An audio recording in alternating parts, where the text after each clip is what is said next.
In asylum seeker detention with his children and wife, I believe, for about 5 years before getting moved, and eventually was knocked back. But he sought asylum, found it in New Zealand, which is really interesting to me. It's like, why does one country have different standards from another? This is probably the most powerful poem I came across doing my thesis, and you'll find out why. Fuck, I hope I don't cry. Or maybe I do. Oh, fuck it, I don't care.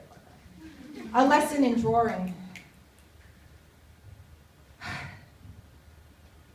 My son put his art box in front of me and asks me to draw for him a bird. I cover the brush with grey paint and I draw for him a square with a padlock and bars. My son tells me with his eyes filled with wonder that this is a prison. Don't you know how to draw a bird?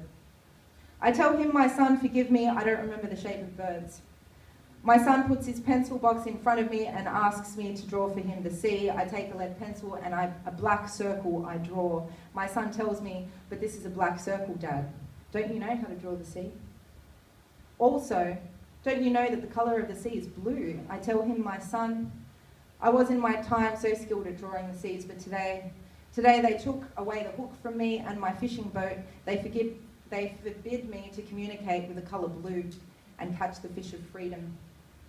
My son puts the sketchbook in front of me and asks me to draw for him a stalk of wheat.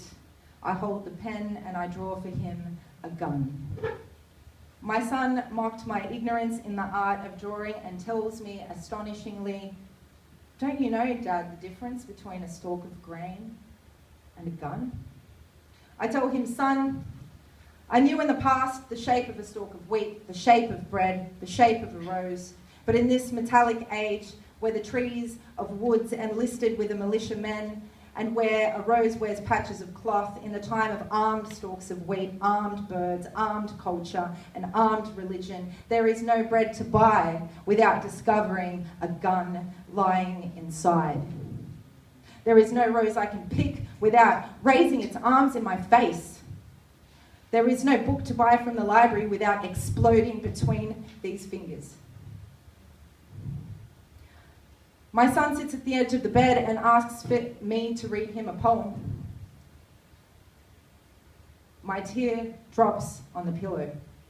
He catches it in bewilderment and says, but this is a tear, Dad, and not a poem. I tell him, my son, when you grow up and read the collection of Arabic poems, you will realise that a word and a tear are sisters,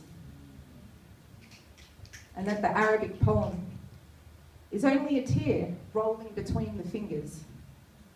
My son puts his pencils and his painting box in front of me and asks me a homeland for him to sketch. The brush stirs in my hand and weeping, I fall. Thanks.